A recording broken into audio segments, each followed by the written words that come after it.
Okay, so tell me what finals week is like for like a professor, I guess. What makes me wonder, why don't I do Scantrons?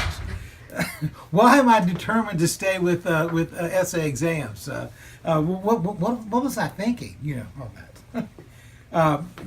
Actually, it's mostly a time of worry because you worry that the students are all overburdened with lots and lots of exams, and you want them to do well, and you worry about the students that are having a hard time and just maybe don't have that enough energy to push over and do better, and about the good students who've done really, really well, who may be just exhausted and they're going to stumble too. So it's kind of a high anxiety moment for us.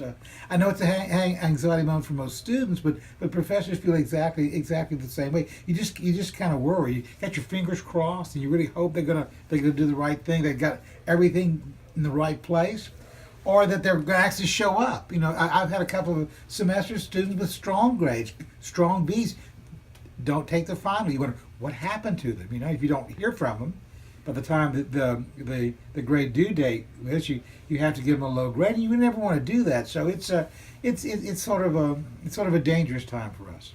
Right. How many classes do you teach?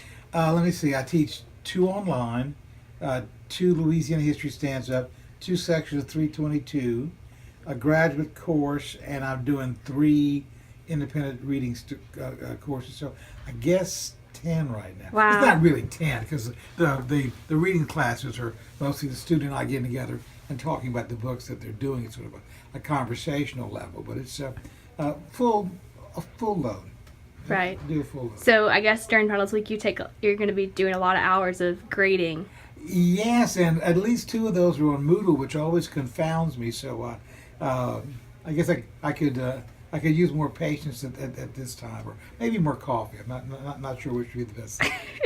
So I guess you spend a lot of late nights, just like students do during finals week. Exactly. The most amazing thing is that I'll suggest a particular article for my 321 classes to read, one that I think is really good, which is one I want them to read. But what I'll get 50 articles reviews back on the same article. Now it might be a great article, but after that 11th or 12th review of exactly the same one, even a fine article like Quan Quan is not as spiffy as it was. And by the time you're down to the last few, you're just sort of wilting your way through it. You go, yes, come on, on that. So, but the students spend a lot of time reading and writing, so you have to give them the full court and conquer your impatience or your gosh, it's midnight, why am I not asleep worries, and just do the right thing. Right. What kind of things do you see as far as a change in maybe students, how they're acting and stuff? Or they seem more stressed during finals week? Of course, a certain amount of meltdowns, a lot of anxiety, and then an awful lot of gaming.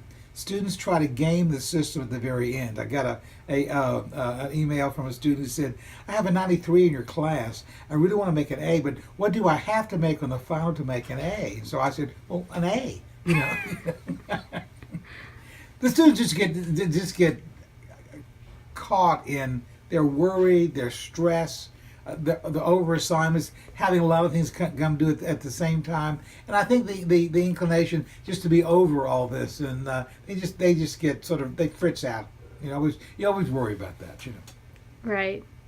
Okay.